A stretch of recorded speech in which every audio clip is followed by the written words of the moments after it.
Good morning. I am Adriana Stacey. I am from Arkansas, which is in the middle of the U.S., if you know where Texas is. They're our famous neighbor. So I'm going to talk about raising readers in a screen-filled world. So when I was a young child, I grew up in a really small town in Arkansas, and there was not much to do there, especially it was the 1980s. So I would save up money from the week, and a friend of mine and I would ride our bikes downtown to the bookstore. We would buy as many books as we could to last till the next week when we could do that. So for me to be speaking at a conference that's all about books is a dream. And this is just scenes from my house now. It's sort of a fire hazard. As you can see, there are books in every room of the house. So this is a wonderful opportunity for me to be here. So just a little bit about me. First and foremost, I'm a mom. I have 4 children. My oldest is 19. I have 15-year-old twins. Pray for me. And I have a 12-year-old who actually got to come to Portugal with me on this trip, which has been wonderful. My husband and I are both physicians, so I'm a psychiatrist, which means that I went to college, and then I went to medical school, and then I did 4 additional years of training specifically in mental health. And I mostly work with kids, teenagers, and college students, sort of helping them to better their mental health. I also teach one class every semester at our local Catholic high school, which is called Ozark Catholic Academy. This year I'm teaching psychology, which is wonderful to get to teach psychology to high school students. But the reason I'm here today is because I'm the medical advisor for an organization called ScreenStrong. So about 12 years ago, I started to notice a change in my patient population where we had a lot more kids that didn't have any risk factors that were depressed and anxious. And as a result, I started looking into what I thought could be some of the causes. And I really think that screens are part of the reason for that. A few years ago, I met Melanie Hempy, who is the creator of ScreenStrong, and I became their medical advisor. So I'm going to talk to you quite a bit today about the science behind screen addiction, what we can do, and some resources that ScreenStrong has for that. So I'll start here with a quote from Pope Francis, and he said in his encyclical Laudato Si, "When media and the digital world become omnipresent, their influence can stop people from learning how to live wisely, to think deeply, and to love generously." And I think these words are very wise and very important in today's time. So I always start my presentations with my recommendations because for a lot of families, these are somewhat shocking. And so to hear them from the beginning and then sort of hear the information as it goes along is helpful. So my recommendations as a physician are no personal handheld devices until age 13 or later. And so this is video games, this is tablets, this is smartphones. After age 13, consider a talk-text device if needed. I know that there are some of these now in Portugal and the United States. We have some options as well. No smartphones or social media until after high school, and so the United States, that's around 18 years old. Phone-free schools from bell to bell, and this includes smartwatches. In the United States, these rules are state by state. My state is Arkansas, and we just passed a law that cell phones are not allowed in any school in the state of Arkansas from the first bell to the last. And so that's my hope, is that every state and country would have those same sort of regulations. And then a drastic increase in unsupervised play and childhood independence, and of course, reading is a huge part of this. Now, when I was asked to come speak at this conference, Sylvia said, you've got 20 minutes. So I'm trying to take a 90-minute presentation and put it in 20 minutes. So let's see how I can do. So first, how does screen use harm young brains? So what is the science here? So we know that screen use does exaggerate dopamine. And so you'll see here that we have on your left food and other natural rewards. So this is things that appropriately increase dopamine in small amounts. Dopamine is the neurochemical that our brain releases when we want to feel rewarded. Now, things like cocaine, high doses of sugar, and also screen use do what's on your right. And so this is called a dopamine dump. And so a lot of dopamine gets released at once. And this can be harmful for the brain, and we'll talk about this some more. So we know that the judgment center is the last to develop. So this is the frontal lobe. This is the front part of the brain. The brain develops from the back to the front, which is why you can have a kid that looks like a grown-up, that can play sports like a grown-up, but does not act like a grown-up, right? And that's because the part that's responsible for coordination of emotions in the back of the brain, the judgment part is in the front. We know that excessive screen time, which we generally say is more than about 2.5 hours a day, rewires the brain negatively, affecting attention, impulse control, and also emotional regulation.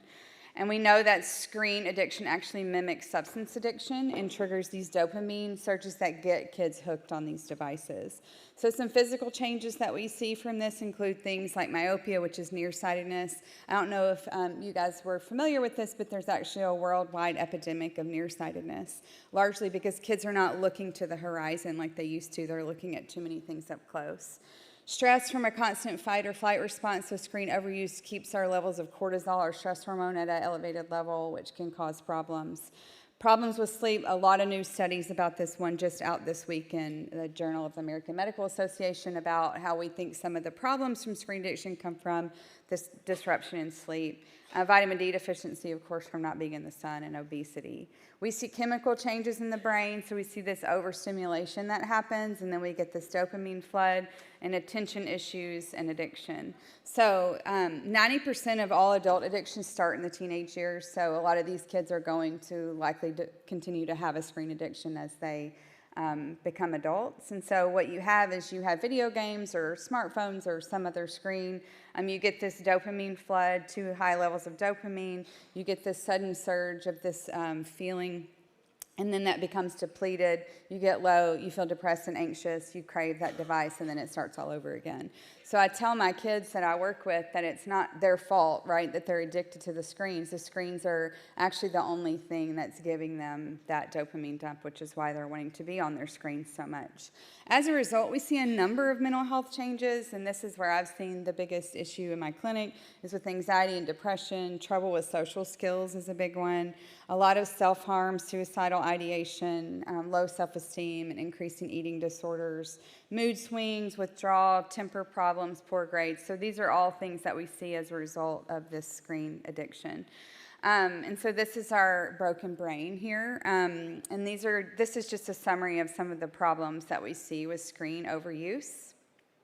So this sleep deficit, so teenagers really need 8 to 9 hours of sleep per night.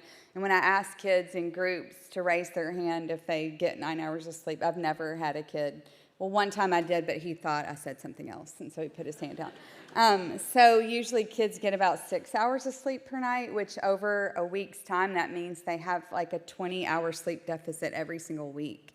And we know that sleep is very important for the brain, so that's a big one. Communication skills, we see a lot of trouble with that. There was actually a study done by the NIH that actually showed that overuse of screens can actually lead to thinning of the cortex of the brain, so actually a smaller brain. So there are some actual physical effects that we can see there. Increased anxiety and depression I've already talked about, and then of course inattention. So we know that overuse of screens can cause something we call induced ADHD. So real ADHD is a neurodevelopmental disorder, meaning you're born with it. A lot of kids are showing up in clinics 12, 13, 14 years old thinking they have ADHD, and it's really caused by overuse of screens. So do screens help humans learn?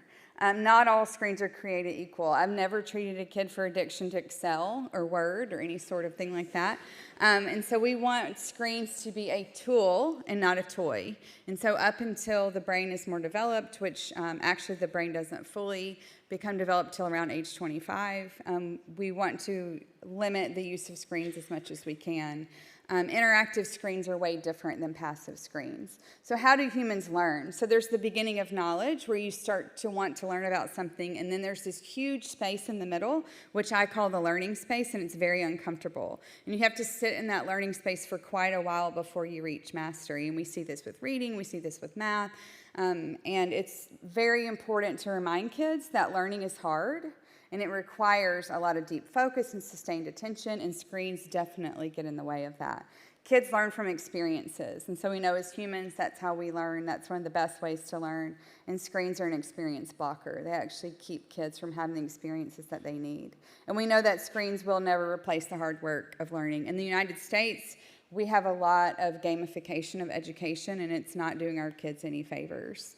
Melanie is the founder of ScreenStrong, and she said technology can amplify great teaching, but great technology will never replace the basic hard work of learning, and that is true. So there's no easy way out when it comes to learning and obtaining those skills that are necessary. So differences here between engaging with books and engaging with screens. So with books, it actually strengthens your focus, increases your attention span, improves your mental endurance, improves discipline, and reduces impulsivity. Another thing we know that engaging with books actually increases your ability for empathy with others.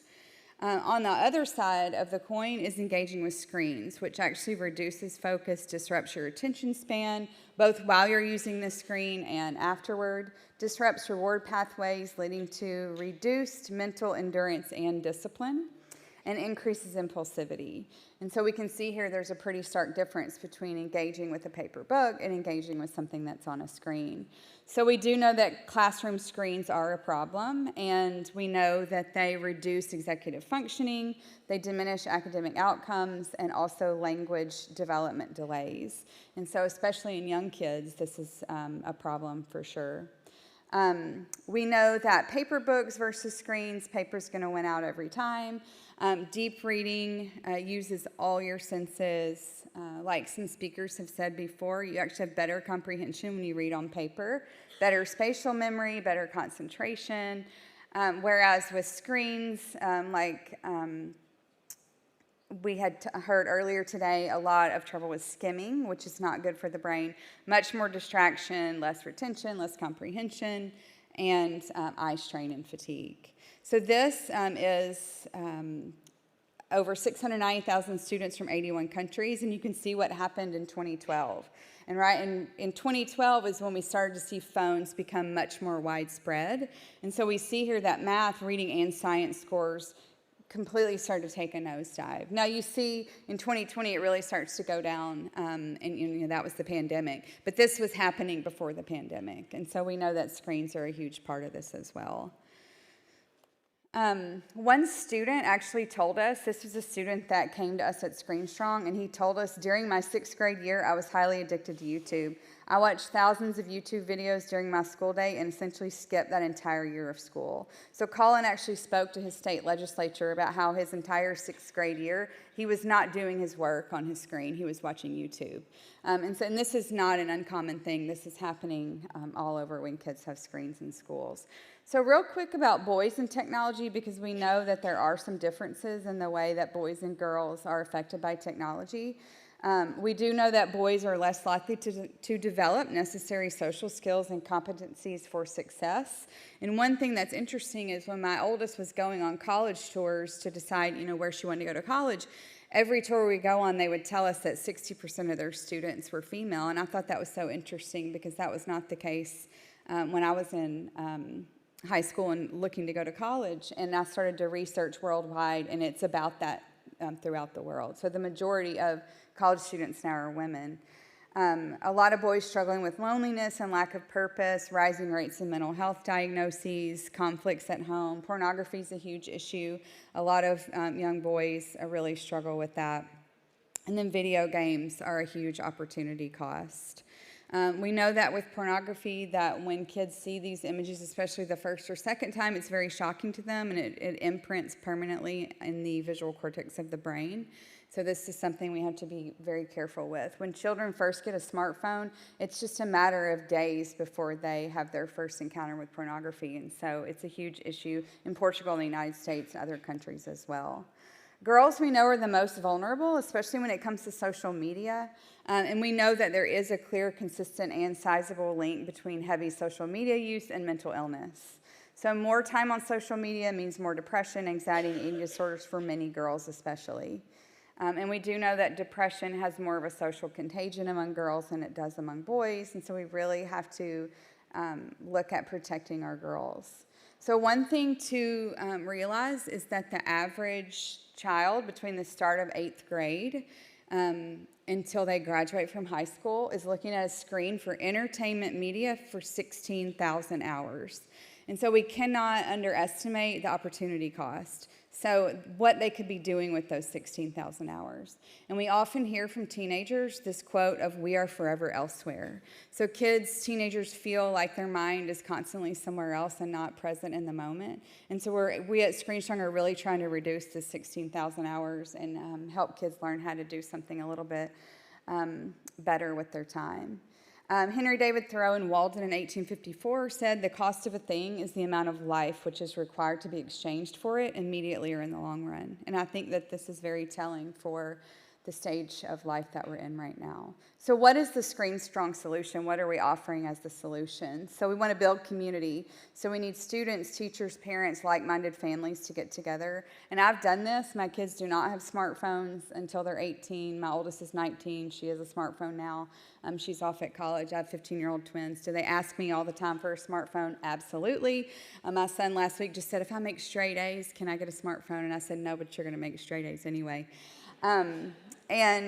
We need to reduce stress. We need to help our kids reduce stress, and removing screens is one way to do that, and then provide education. So ScreenStrong has a huge piece for education for all ages. Our screen-based recommendations are here. This is what I went through before. So basically no screens until we can absolutely ensure that their brain is more developed. So how do families take back control? So first we're going to educate kids on screen addiction. Then we're going to delay smartphones age 16 or older and social media until 18 or older. Like I said, in our family, we delay smartphones until 18. I know a lot of people, especially in the United States, when their kids start driving, they want them to be able to have a smartphone. And then replace screen entertainment with healthier activities. So once kids get a phone, they stop reading, they stop playing sports, they stop doing other things. So we want to replace that screen entertainment with something else. Helping them to invest in building interests and hobbies. Now, tell a quick story. I had this precious patient whose parents brought him to me. He was 12 years old.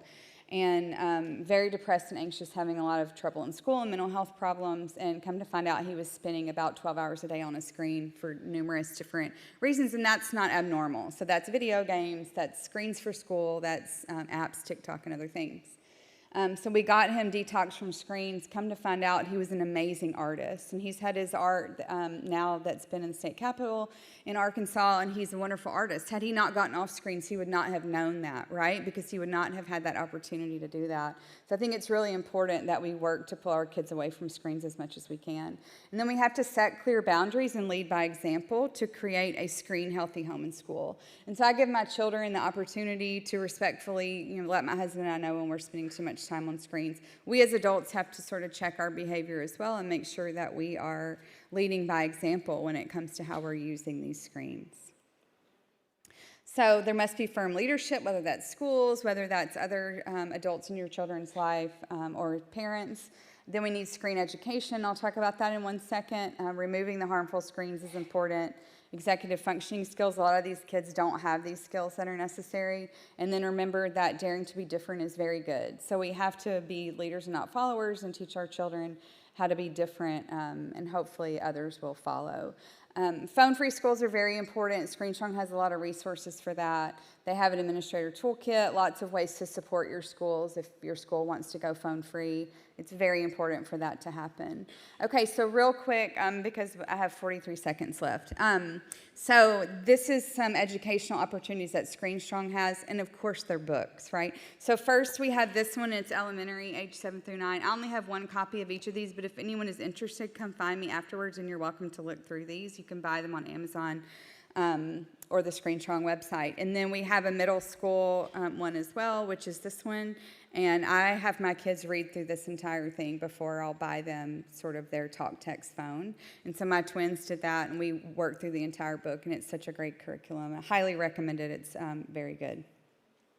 So education about screens leads to freedom from screen dependency. So like with other things, whether it's drugs or alcohol or obesity, other things, we have to have the educational piece. This QR code here will take you to all of the things that ScreenStrong has to offer. And we have a wonderful podcast that comes out once a week as well. So thank you all for the opportunity. I appreciate it.